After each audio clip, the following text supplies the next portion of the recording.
बिस्मिल्लाहिर्रहमानिर्रहीम। अस्सलाम वालेकुम व्यूअर्स, मैं हूं नूर, आपके अपने चैनल चटखारा फ्यूजन्स बाय नूर से।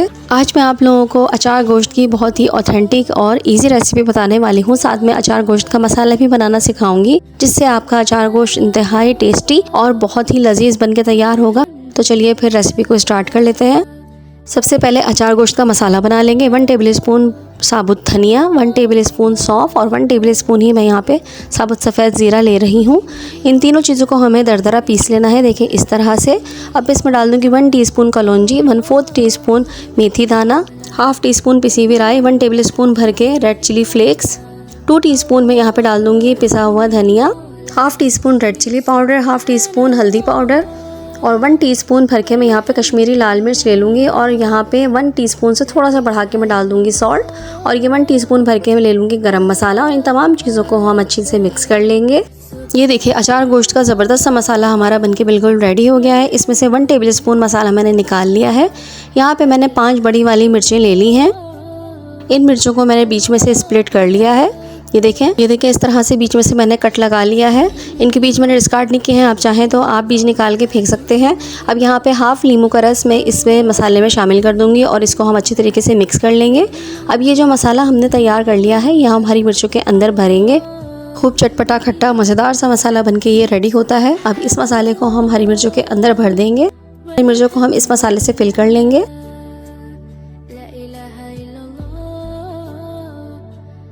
देखें एक हरी मिर्च हमारी रेडी हो चुकी है। इसी तरह से हम दूसरी हरी मिर्च को भी फिल कर लेंगे। यहाँ मैं आपको याद दिलाती चलूँगी, अगर आपको मेरी रेसिपी अच्छी लग रही है तो रेसिपी को लाइक कर दीजिए और आगे शेयर भी ज़रूर करिएगा पूरी देखने के बाद। और रेसिपी को एंड तक देखिएगा। बहुत ही ज़बरदस्त और बहुत ही डिलीशियस सा अचार गोश्त हमारा बनने वाला है। ये देखिए तमाम हरी मिर्चें हमारी फिल हो चुकी हैं। अब हम इन्हें साइड पर रख देंगे। अब मैं एक कुकर लूँगी। कुकर में हाफ़ कप के करीब ऑयल शामिल कर लूँगी। अब इस ऑयल में मैं तकरीबन 1 बड़े प्याज को स्लाइस में काट कर डाल दूँगी। प्याज को हमने जब तक फ्राई करना है जब तक ये लाइट ब्राउन सी नहीं हो जाती। प्याज हमारी ब्राउन हो चुकी है, जैसे कि आप देख सकते हैं। ये देखिए इतनी ही हमें ब्राउन करनी है।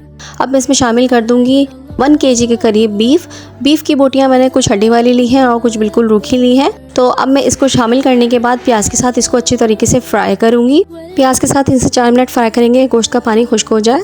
अब मैं इसमें 2 टेबल स्पून के करीब अदरक लहसुन का पेस्ट शामिल कर दूंगी और गोश्त को अदरक लहसुन के पेस्ट के साथ भी हम भूनेंगे। जब तक अदरक लहसुन की रॉ स्मेल ख़त्म नहीं हो जाती, जब तक हमें इसको भूनना है। जब अदरक लहसुन भुन जाएगा तो जो मसाला हमने अचार गोश्त का पीस कर रखा था वो तमाम मसाला हम इसमें शामिल कर देंगे। ये मसाला मैंने 1 किलो गोश्त के हिसाब से ही आप लोगों को बताया था, जिसमें से हमने मिर्चें भी फिल की हैं। बस इस तरह से हमने मसाला डालने के बाद थोड़ा सा भूनना है मसाले के साथ। थोड़ी देर मसाले के साथ भूनने के बाद मैं यहाँ पे हाफ़ प्याली के करीब दही शामिल कर दूँगी। दही को अच्छी तरह से फेंट लिएगा और फिर उसी प्याली में थोड़ा सा पानी शामिल करके मैं फ़ौरन वो इसमें डाल दूँगी, ताकि दही में फुटकियाँ ना बने। और इसको भी हम अच्छे से मिक्स कर लेंगे।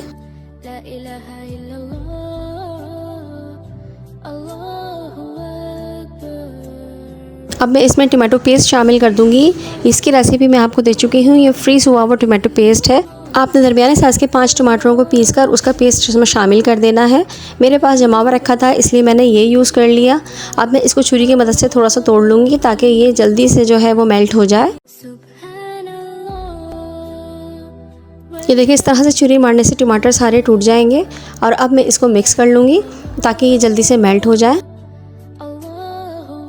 अब मैं इसमें तकरीबन आधा गिलास के करीब पानी शामिल कर दूँगी और फिर मैं इसको प्रेशर कुक कर लूँगी। प्रेशर कुकर में ये गोश्त 20 से 25 मिनट में गल जाएगा, लेकिन अगर आप देगची में बना रहे हैं तो तकरीबन 40 से 45 या 50 मिनट भी लग सकते हैं। ये देखिए 20 मिनट हो चुके हैं। माशाल्लाह माशाल्लाह कितना अच्छा करार आया है। प्रेशर मैंने निकाल दिया है, सारी भाप निकल चुकी है। प्रेशर कुकर इस्तेमाल करते वक्त बहुत एहतियात से काम लिया करें। मैं दोबारा से फ्लेम को ऑन कर लूँगी और फ्लेम को हाई पर रख दूँगी। ये देखें मैं गोश्त चेक करा देती हूँ आपको, गोश्त गल चुका है। हाई फ्लेम पे मैं इसको 4 से 5 मिनट तक के लिए भूनूंगी, क्योंकि जो टमाटर हमने डाले थे वो भी ग्रेवी में अच्छे तरीके से मिल जाने चाहिए। मिर्चों को भरने के बाद जो मसाला बच गया था उसमें थोड़ा सा पानी मैंने मिलाकर वो भी इसमें शामिल कर दिया है। और ये मिर्चें जो हमने भर के रखी थी ये भी हम इसमें शामिल कर देंगे और इसको हम मिक्स कर लेंगे। माशाल्लाह माशाल्लाह अल्हम्दुलिल्लाह खुशबू तो बहुत ही ज़बरदस्त सी इसमें से उठ रही है। और जब मिर्चों को हम दम लगाएंगे तब तो और ज़्यादा ज़बरदस्त सी खुशबू इसमें से आएगी। अब जो आधा नींबू रखा हुआ था उसका रस भी हम इसमें निचोड़ के शामिल कर देंगे। बस इसको एक मरतबा और मिक्स कर लेंगे। यहाँ पे आप देख लीजिएगा कि अगर आपको नमक वगैरह की कमी बेशी लग रही है तो आप ऐड कर सकते हैं। अब मैं इसको कवर करने के बाद 5 मिनट के लिए दम पे रख दूँगी। प्रेशर नहीं लगाना है, जस्ट इसको मैं कवर कर रही हूँ और दम पे रख रही हूँ। ये देखिए माशाल्लाह 5 मिनट हो चुके हैं। हमारा ज़बरदस्त अचार गोश्त बनके बिल्कुल रेडी हो चुका है। बस अब ये सर्व करने के लिए बिल्कुल रेडी है। आप चाहें तो आप इसके ऊपर धनिया भी छिड़क सकते हैं। अब इसे घर की चपाती या फिर तंदूरी नान के साथ भी सर्व कर सकते हैं। बहुत ही यमी, बहुत ही लजीज बनके ये रेडी हो चुका है। और इसकी जो हरी मिर्चें हैं वो तो बहुत ही ज़्यादा मज़ेदार लगती हैं और अगर बच जाती हैं तो बाद में दाल या सब्ज़ी के साथ वो खा भी ली जाती हैं और बहुत ही मज़ेदार लगती हैं ये दाल या सब्ज़ी के साथ भी। अगर आपको मेरी वीडियो अच्छी लगी है तो लाइक कर दीजिए और आगे शेयर भी कर दीजिएगा। इसके अलावा अगर आप मेरे चैनल पर नए हैं तो चैनल को सब्सक्राइब कर लीजिए। इससे ये होगा कि मेरी हर आने वाली वीडियो आपको मिल जाया करेगी और नोटिफिकेशन ऑल पर सेट कर दीजिएगा। आऊँगी इंशाल्लाह ताला अच्छी और यूनिक सी रेसिपीज़ को लेकर। जब तक के लिए नूर को अपनी दुआओं में ज़रूर याद रखिएगा। अल्लाह ताला आप सबके रिस्क में भी बरकत अता फरमाए। आमीन सुबह आमीन। तो चलिए फिर इजाज़त दीजिए। अल्लाह हाफिज़। अल्लाह निगहबान।